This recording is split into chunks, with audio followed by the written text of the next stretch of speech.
And good afternoon, ladies and gentlemen. Welcome to the Board of County Commissioners Board meeting for Tuesday, July 14, 2020. By way of introduction, I am John Hutchings, the chair of the board. And we also have Vice Chair Commissioner Ty Menser and Commissioner Gary Edwards in the house. I presume County Manager Ramiro Chavez is off camera in the BoCC room, and I see the Assistant County Manager Robin Campbell is with us. And Ramiro, I don't see anybody else on my screen. Is there anybody else on the screen? Yeah, there's a staff that are going to be presenting the items for you this afternoon. Thank you.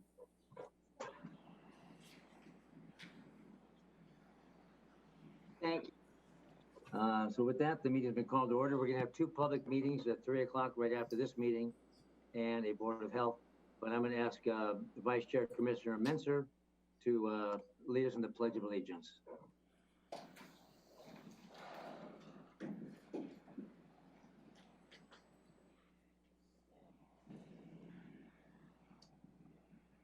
I pledge allegiance to the flag of the United States of America and to the republic for which it stands, one nation, under God, indivisible, with liberty and justice for all.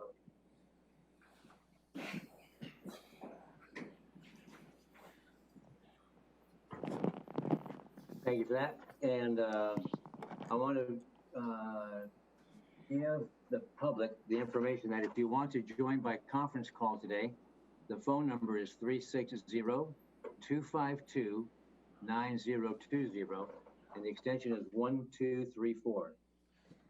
So with that, is there a motion to approve today's agenda?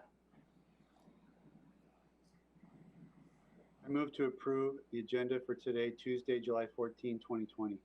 Second. It's been moved and seconded to approve today's agenda. Are there any corrections or comments or changes? Nope. All right. All in favor say aye. Aye. Aye. That is approved. Thank you. Approval for the board meeting minutes from July 7th, 2020.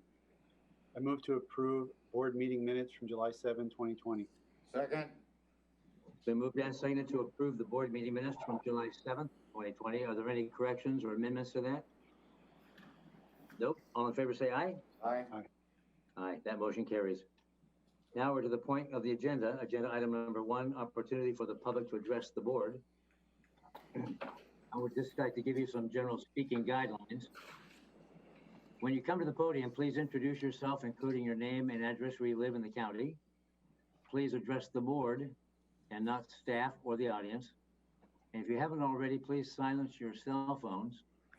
The board does not respond to public comments, but on a needed basis, the county manager will follow up with specific items.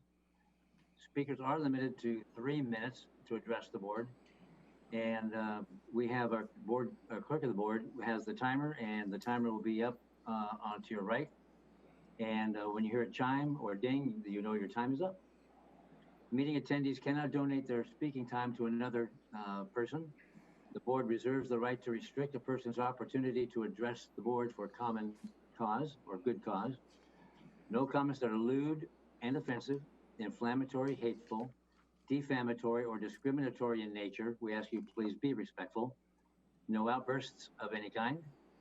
No comments that are commercial in nature, such as a promotion for a for-profit business.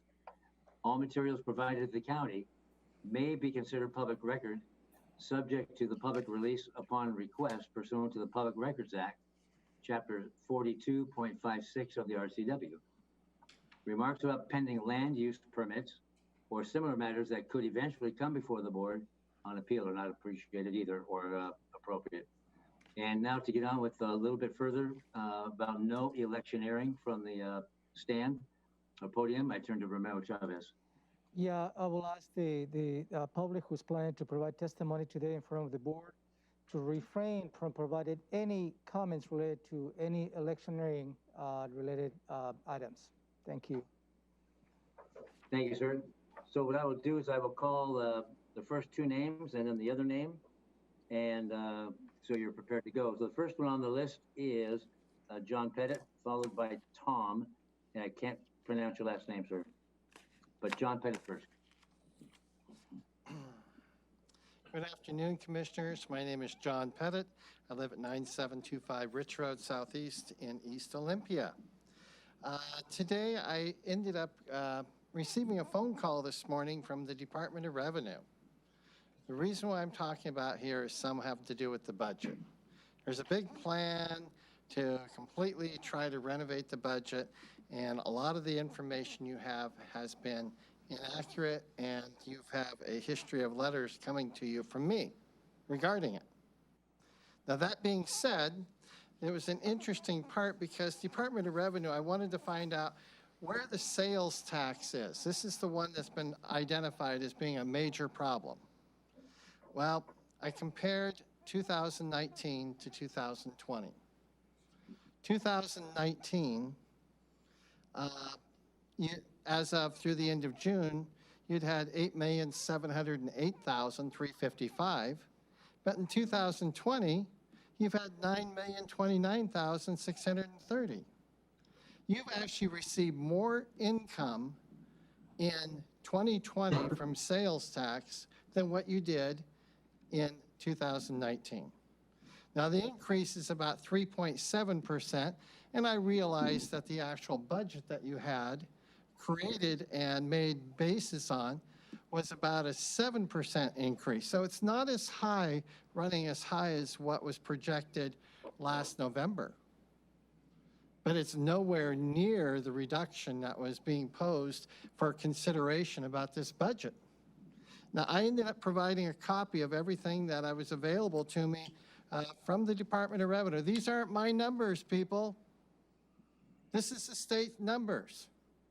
So what has happened is you've been faced with a situation to make budget decisions on an estimate of about $16,800,000 worth of revenue from sales tax. In reality, you should end up, based upon the increase that's projected here with using the numbers from the Department of Revenue, at about $19,800,000.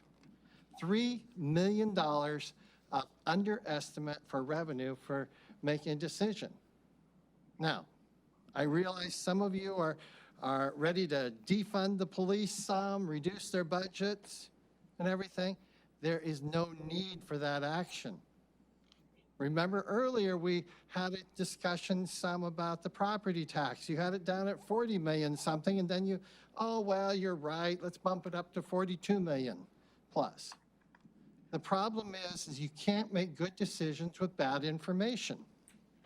So I'm going to ask you to, once again, quell any motion to even have a hearing coming up until you get the real facts.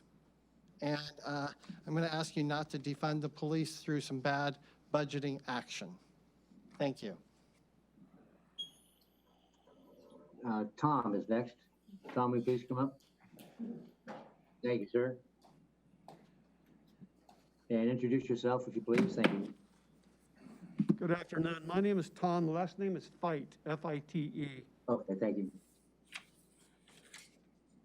I'm here today out of frustration. I've been trying to talk to the assessor's office.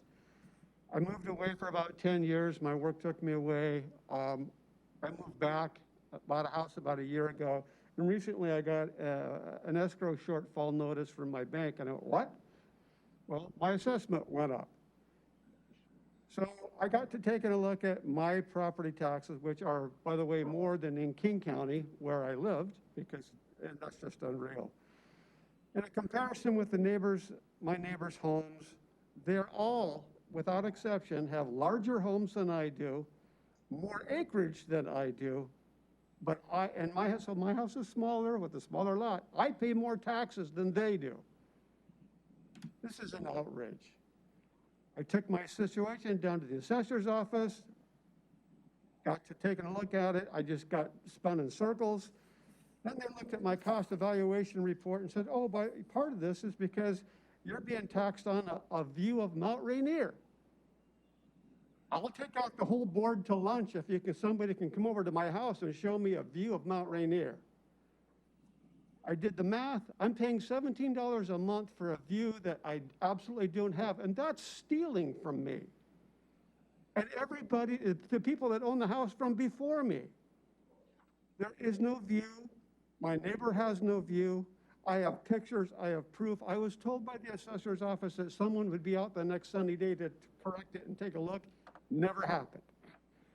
I've called, left messages for Ruth Elder, no response. The only person in this county that I've got a response from is Gary Edwards. He at least got a hold of me the same day I had my concern and put me on a path. But right now, I'm at a loss. I don't know what path to go down. I'm 63 years old. I moved back to this county because I want to retire, and you're taxing me out of it. I pay more in taxes, they say, in part, because my house burnt down in 2014 and they rebuilt it. So I'm penalized because there was a fire and my house had to rebuild, so raise my taxes. I'm beyond frustration. I'm going to go down to the assessor's office from here and see what I can find out. But I'd like someone to contact me and put me on a path. I'm a taxpayer. I'm a citizen of this county. Someone should contact me and at least tell me what I can do. Lend some assistance. That's all. Thank you. Mr. Fite, before you leave, Mr. Fite, a couple of things. Number one, thank you very much for being responsible enough to wear a mask, but also thank you also for being responsible enough trying to contact the assessor. And I took down your address, but I'd love to contact you, but I don't have a phone number so I can set a time up. Is that something you can leave with the front desk, perhaps? Absolutely. Oh, good. Thank you. Because I'd love to engage you. Thank you. All right. Thank you, sir. Yeah, please. Area code 360-870.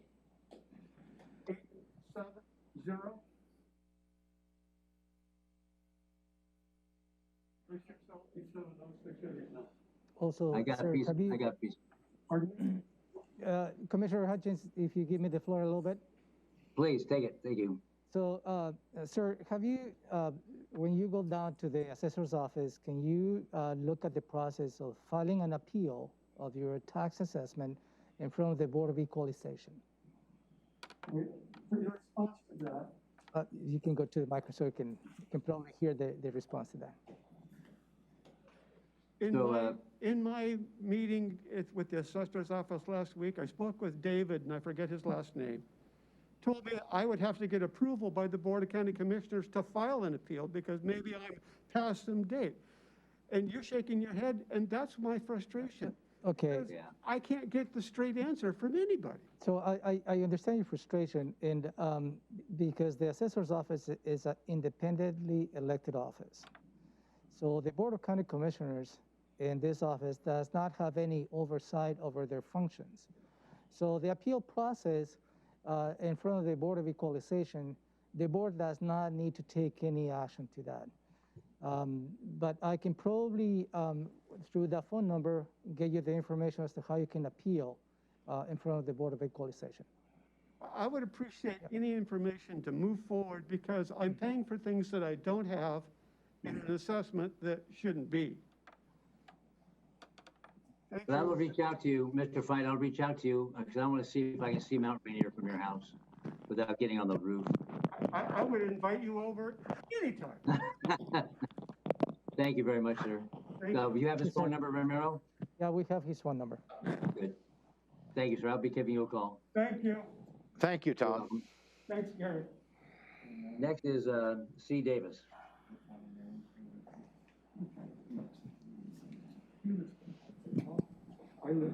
I am C. Davis, 1211 4th Avenue, Olympia, Washington.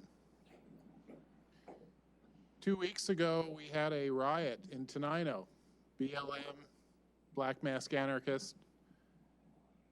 Over the last couple weeks, we've had a Marxist insurrection in Seattle that doesn't directly affect our county, but it does give us an indication of what we're up against. For the last month and a half, we have riots almost every night in downtown Olympia. Friday night, a man was body slammed by an anarchist with 8 OPD watching and doing nothing. Sunday, a man had his head split open by anarchists in front of the city hall. We don't need to be defunding law enforcement.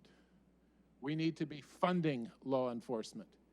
We need to give the sheriff's office of this county more deputies, more equipment to deal with the insurrection that they're facing.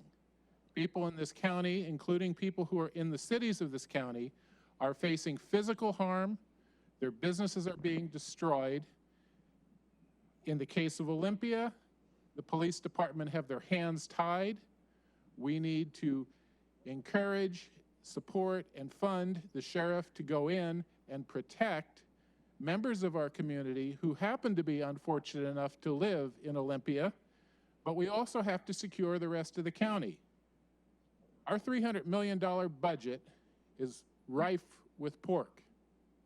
Law enforcement is not pork. Law enforcement is a fundamental principle of what government must provide. So I strongly oppose any effort to defund the sheriff's office, and I strongly encourage that we do the opposite of that and that we give them the resources they need to protect the citizens of Thurston County. Thank you. This is a question for Romero or for Robin. Are the commissioners defunding the sheriff's office? So I don't know. That is a loaded statement, Commissioner. What are you considering today, setting a public hearing to implement budget reductions? And I think that was online what Mr. Perez suggested today on his testimony. And that is a certain amount, but all the offices and departments, there needs to be reduced in their budget. Yep. And includes the sheriff's office. And I believe the sheriff's office has provided the commissioners a way as to how they needed to achieve that. It was probably 3 weeks ago.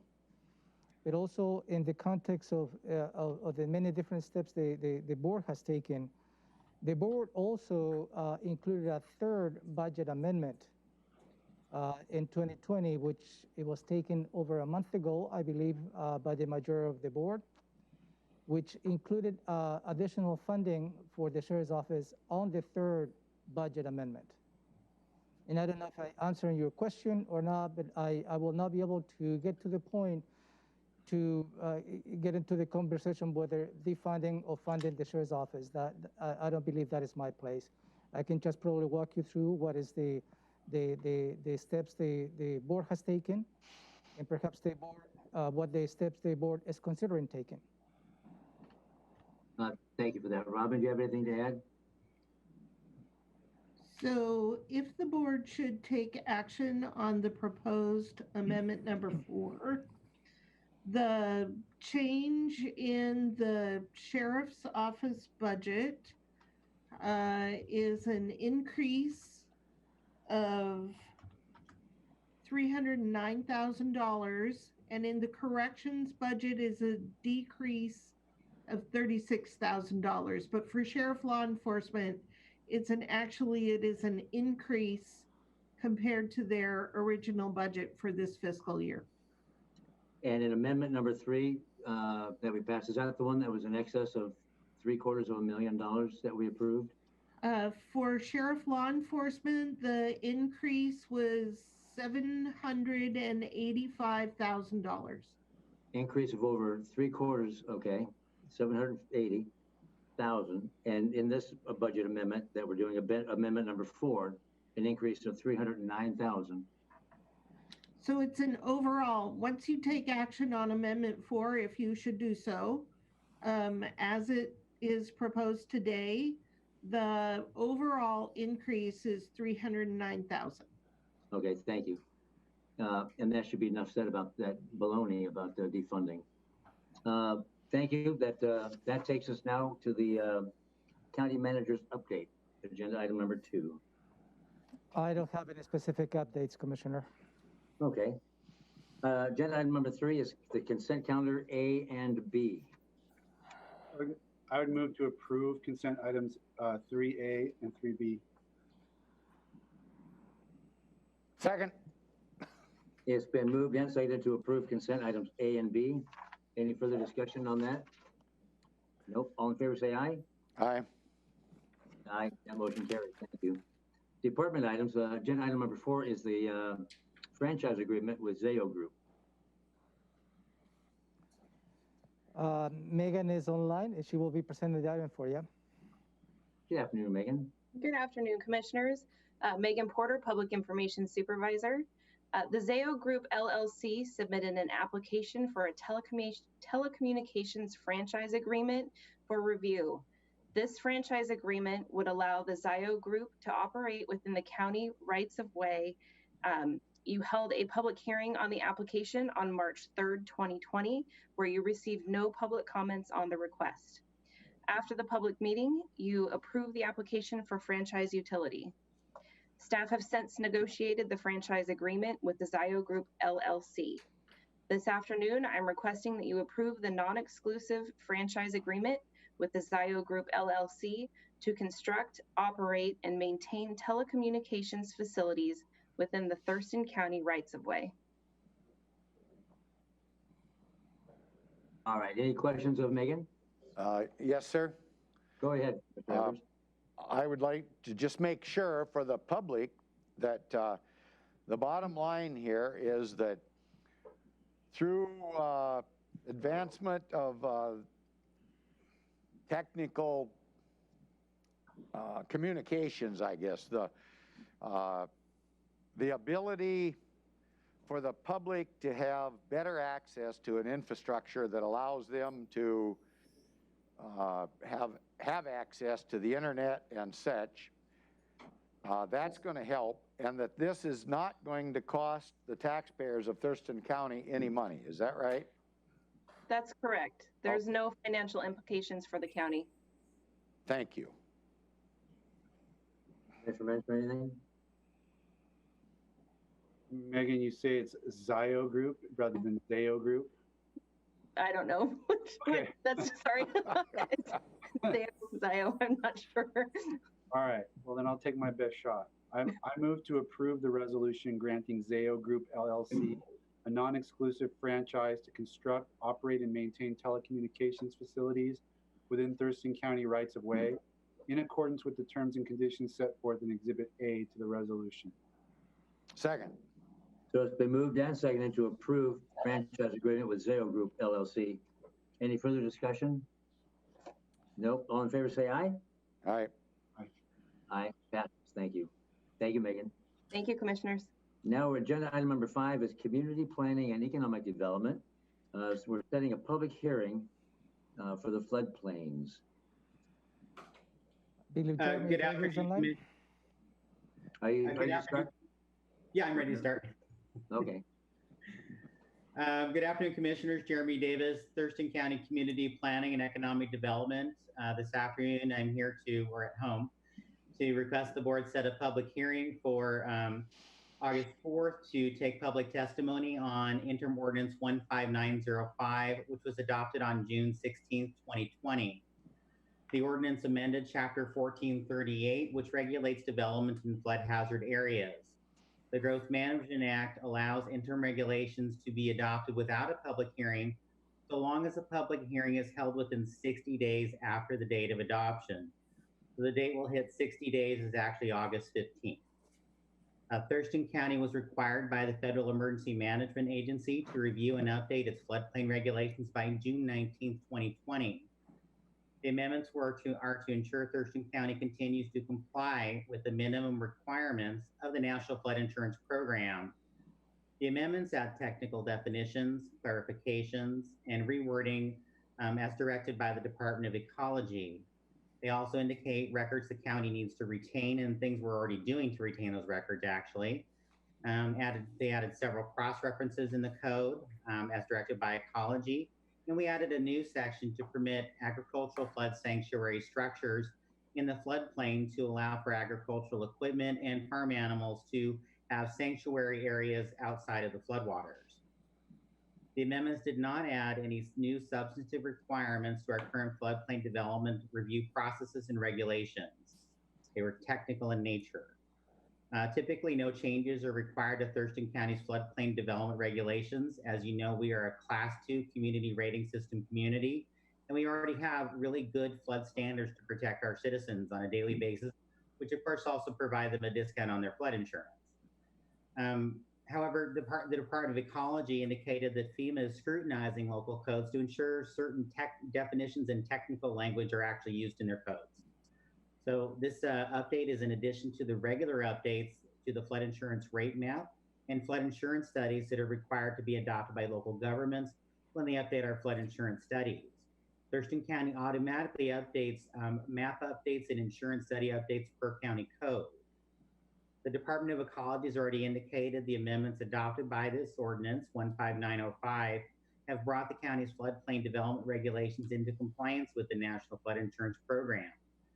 Updating these regulations support County Strategic Plan Initiative number 7, which is balancing development with the preservation of the county's rural character, natural areas, and open spaces.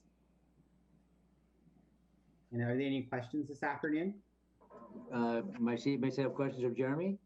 Yes, a combination of questions and position, I guess, and that is, if we take this action, this is an administrative action that in the long run will lower insurance rates for citizens, give them more protection, and does not cost the taxpayers of Thurston County any money to implement this. Is that right?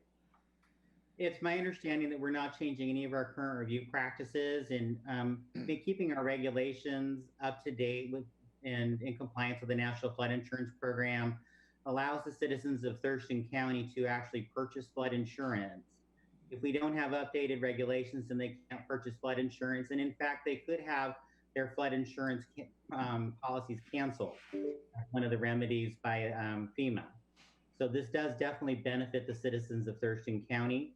The regulations that we have in place right now do provide a 40% discount on the stated rates for flood insurance that FEMA has, at least by, I should say, insurance agencies actually have for flood insurance.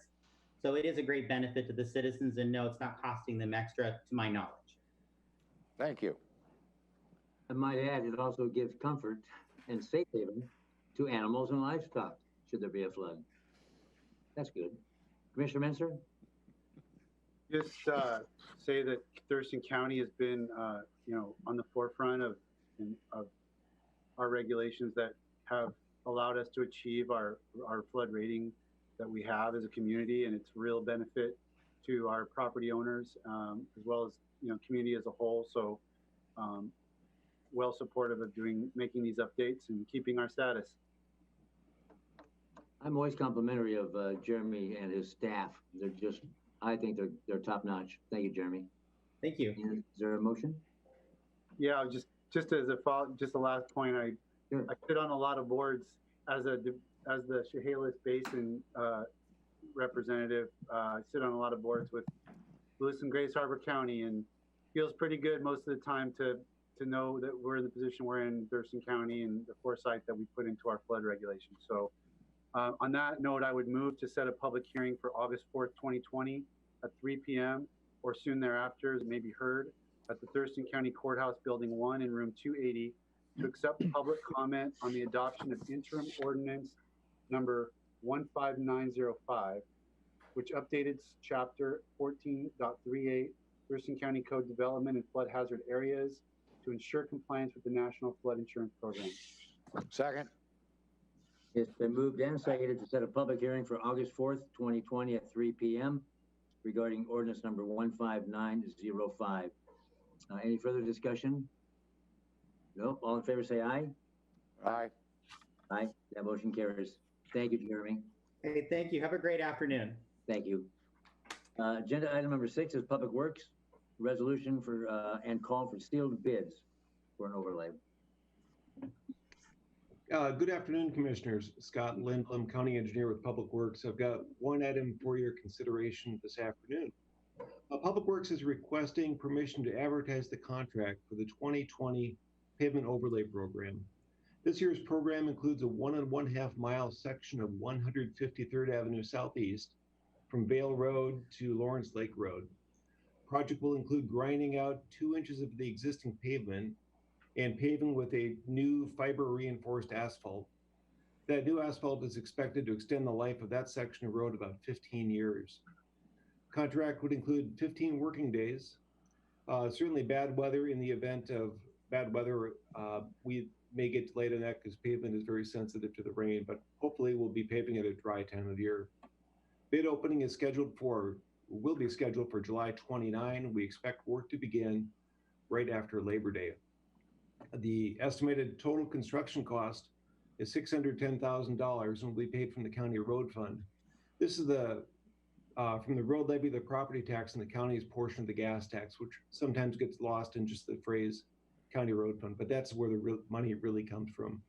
Contract will be advertised in the Olympian, in the Seattle Daily Journal of Commerce, and posted on the Builders Exchange website.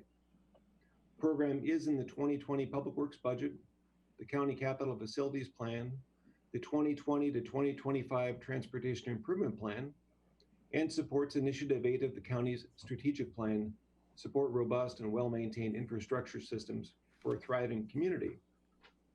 Now, I'd like to just also point out that this project really is not just an investment in this section of our roads, but it's also an investment into our community. It will certainly improve the driving conditions, as those folks in that part of the county are well aware, but it will also provide jobs for private contractors this summer, and it's really one small thing we can do to help our local community. This is in addition to the nearly $14 million we're investing in publicly awarded construction contracts just this year, of which 20%, actually less than 20%, is from the county road fund. The rest, we're leveraging that road fund to get grants and other funding sources. While this section of 153rd Avenue is among our highest priority roads for overlay work, it's certainly not our only high priority road. We know there are many more roads that are in dire need of preservation work, whether it's a chip seal or pavement overlay. For example, portions of Vale Road, Vale Cutoff, James Road, Pacific Avenue, just to name a few. Our goal for the entire road system is to preserve them in their current state. To do that, we really should be investing in preservation work, primarily chip seal and pavement overlays, on about 100 miles of roads each year. In a typical year, we have the resources to perform about half of what's needed, about 40 to 50 miles. What that means is, in a practical sense, is that our road conditions will continue to deteriorate. We will get more complaints on our road conditions, and as the population grows, it will put additional demands on an already strained road system. Now, sometimes when we do chip seals and overlays, people kind of wonder why we're doing it. And a great analogy is to think of pavement preservation like repainting your house. For those of us that are homeowners, we recognize that it's important to repaint the siding of our house on a regular basis to avoid water damage to that stuff underneath, the siding, the sheathing, and the framing. If you don't do this, water will get inside and cause damage and result in much higher costs than just repainting. We're taking the same approach with pavement management, trying to protect what's underneath. In this case, it's the soil or the subgrade we're trying to protect. Once that gets wet, it gets soft, rutting develops, potholes form, and the road quickly goes downhill, leading to much higher costly repairs. So sticking with the house painting analogy, each year we're having to decide which side of the house to paint next because we don't have the resources to paint the whole house. So for this year, 153rd Avenue Southeast is the side of the house we're planning to work on. Looking ahead, we're anticipating another overlay program in 2021, although still far smaller than ideal, and we'll be continuing our chip seal program in 2022. This is a different approach and more cost-effective than awarding both contracts in the same year. By focusing efforts each year on an overlay or a chip seal project, we're expecting to get better bids with larger contracts and allow our crews more time to do the prep work. And I would like to take this one last opportunity to share some really good news. Thurston County was recently awarded $5.7 million in federal grants through TRPC by leveraging less than $800,000 of county road fund. We were awarded funding for 3 projects: the Johnson Point and Hawks Prairie intersection, where we received about $3 million for right-of-way and construction. We anticipate construction to start by 2024. Also received $1.8 million of construction funding for the Little Rock Road 113th Avenue intersection, and Blooms Ditch Bridge replacement. And finally, the old 99 intersections of Sergeant Road and 201st. We received $900,000 for engineering and right-of-way, which all that brings me back to today, where Public Works is requesting permission to call for sealed bids for the 2020 overlay program. I'm more than open to any questions you have. Any questions, commissioners? All I want to do is just thank Scott for his hard work and extending the dollar. That's the way I look at that. 900,000 spent and got us 5 million in return. Thank you, Scott, for your diligence.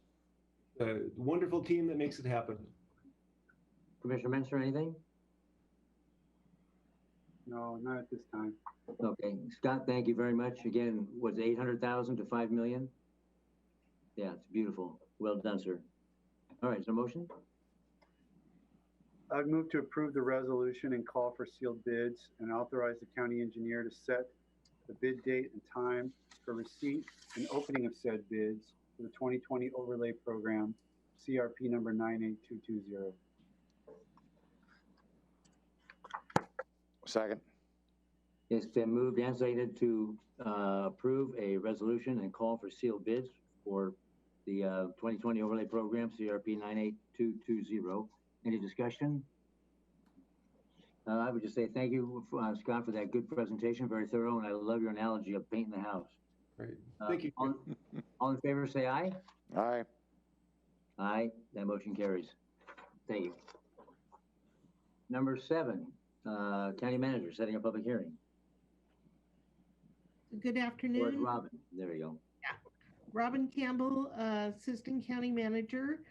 And this afternoon, I am requesting that you set a public hearing on the proposed budget amendment number 4 for the 2019-2020 biennium. This amendment has 2 major components. The first is to add funding that we have received, federal funding called the CARES Act, that is coming to the county through the state of Washington in the amount of $15.7 million. That funding is split between county offices and departments and the community, and it is to be spent in response to the COVID-19 pandemic. The other component of this amendment is budget reduction. Everybody for. I think I'm still going. Yeah, you're still going. Okay, so the budget reductions are also in response to the COVID-19 pandemic, which has created a local, national, and global economic recession. The Board of County Commissioners has proposed budget reductions in the general fund of 2.9 million. Other fund reductions total 1.2 million. And this amendment will eliminate 7 vacant positions in the county. The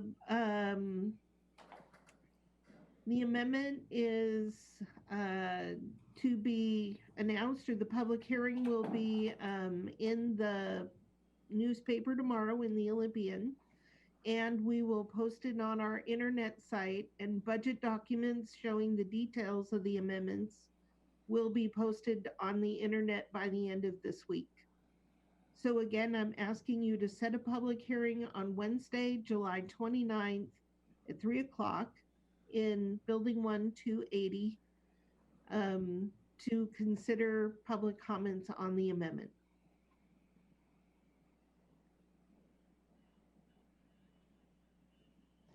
You're muted, Commissioner. Yeah, I've been having this, my internet says unstable. The internet, I mean. Any questions of Robin regarding that? Yes. I lost about a minute of it, but go ahead, Commissioner Edwards. This is combining several issues for this one public hearing, is that right? The only issue that I'm bringing to this hearing, Commissioner, is the budget amendment. I thought you mentioned something about CARES funding. It's part of the budget amendment. That is part of the budget amendment? Yes, sir. Okay. So even though I voted against this budget cut to the general fund, I believe that by voting in favor of having the public hearing, we can have more public input. And I guess I just want to verify that that's a true statement. Is that Yes. about right? That is the purpose for the public hearing. Okay, well, that's all I needed to verify at this point in time then. Thank you. Okay, Commissioner Mentor, anything? No, I'm ready to make a motion. All right, I'd move to set a public hearing on Wednesday, July 29th, 2020 at 3 p.m. or shortly thereafter, Thurston County Courthouse Building 1, Room 280, to receive public comments on the proposed budget amendment 4 of the 2019-2020 operating and capital budgets. I guess under duress, I'm going to second that budget motion. under duress? Under duress, yes. Well, then I'll do it without any threat or duress or extortion. Well, I'm going to vote for it under so all duress in- as well, sir. That's your choice, all right. Any further discussion? All right, all in favor say aye. Aye. Aye. That motion carries. Thank you, Commissioners. Now we're turning to the commissioners will report on their work sessions and assignments. And I'll start with Commissioner Edwards.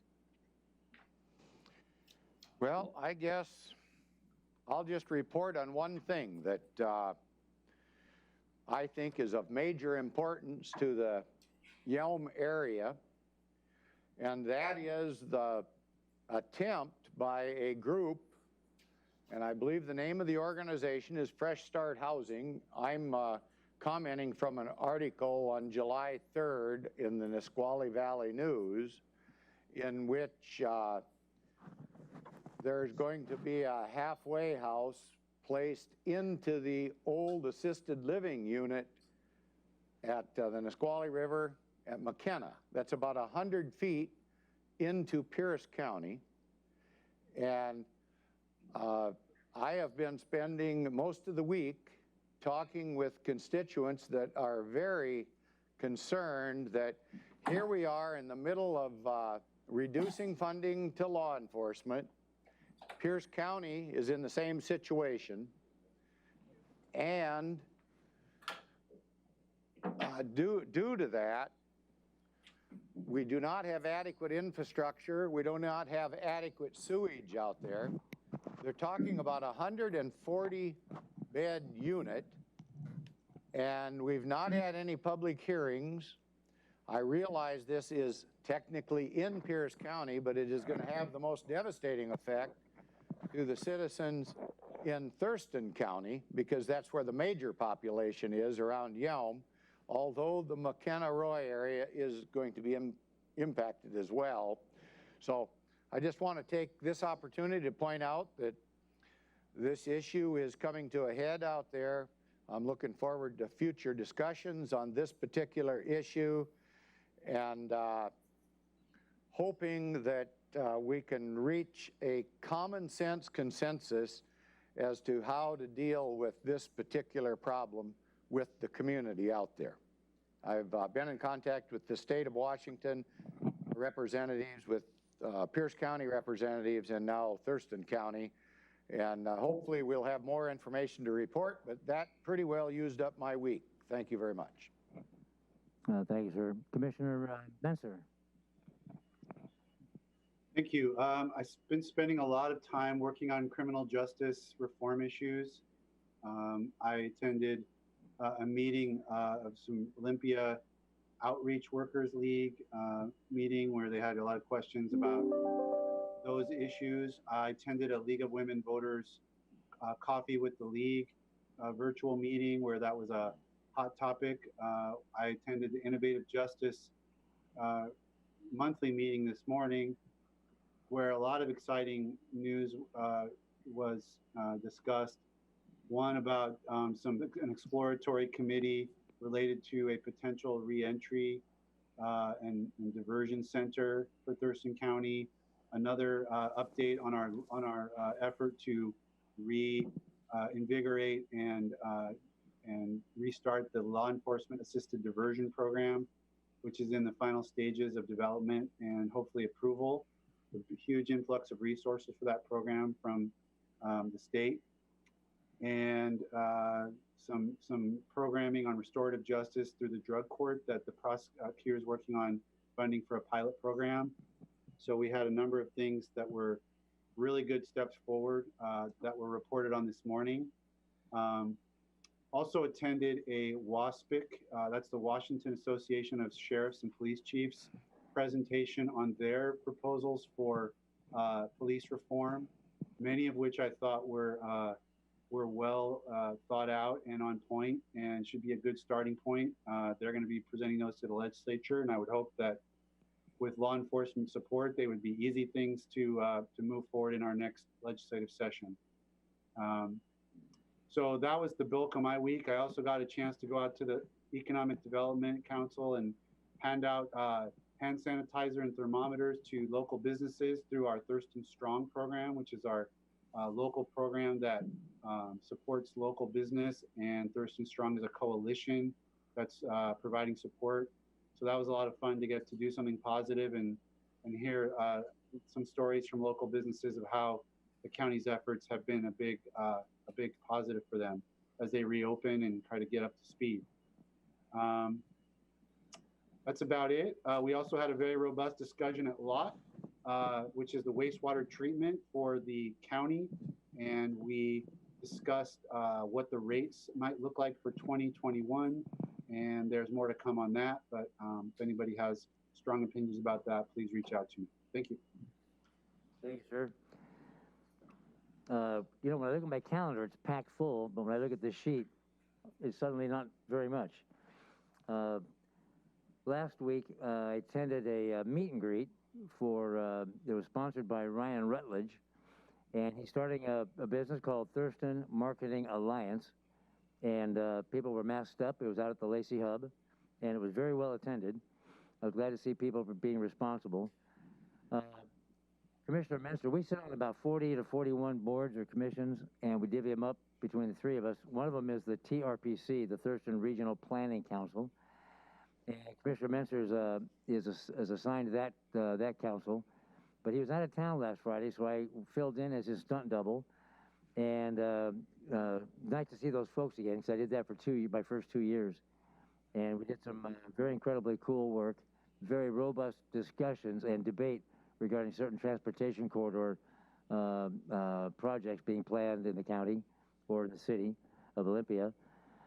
And I attended a Zoom, the same WASAC COVID-19 update that is currently it goes on concurrently.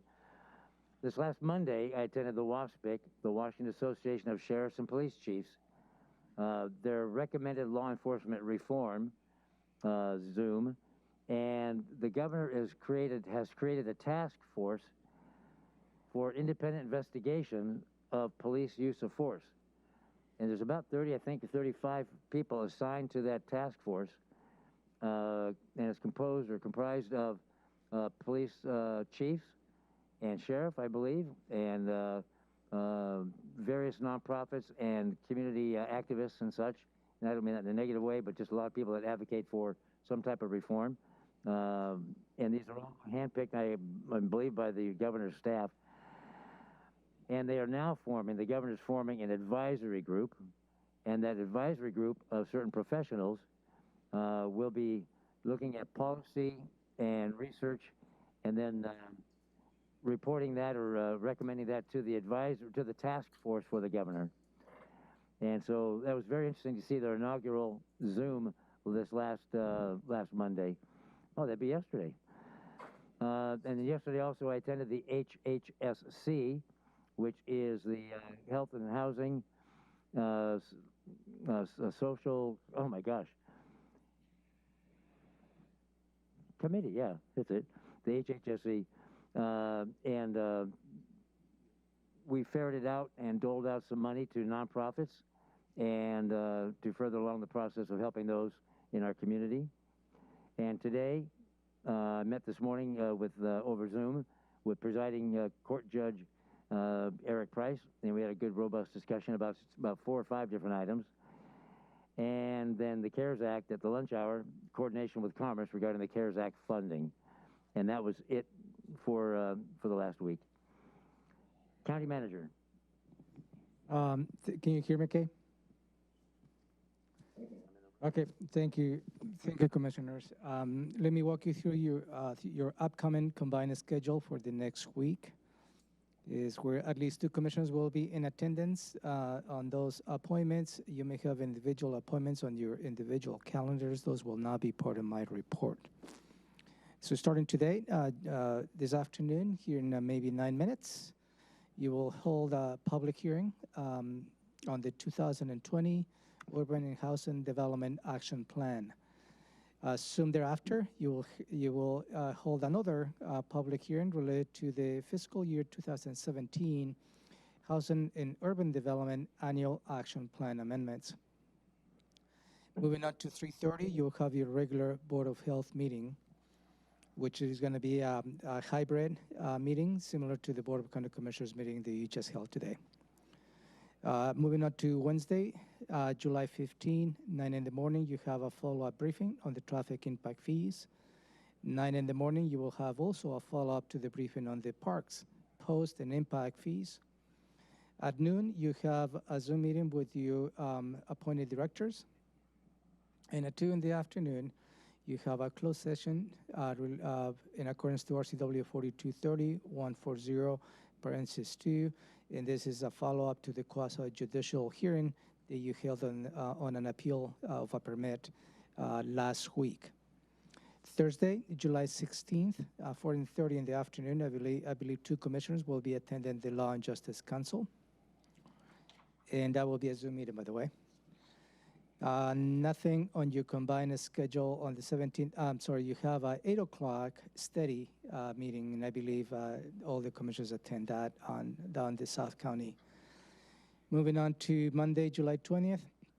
At noon, you have your regular Washington State Association of Counties Coronavirus Relief Funding Zoom meeting.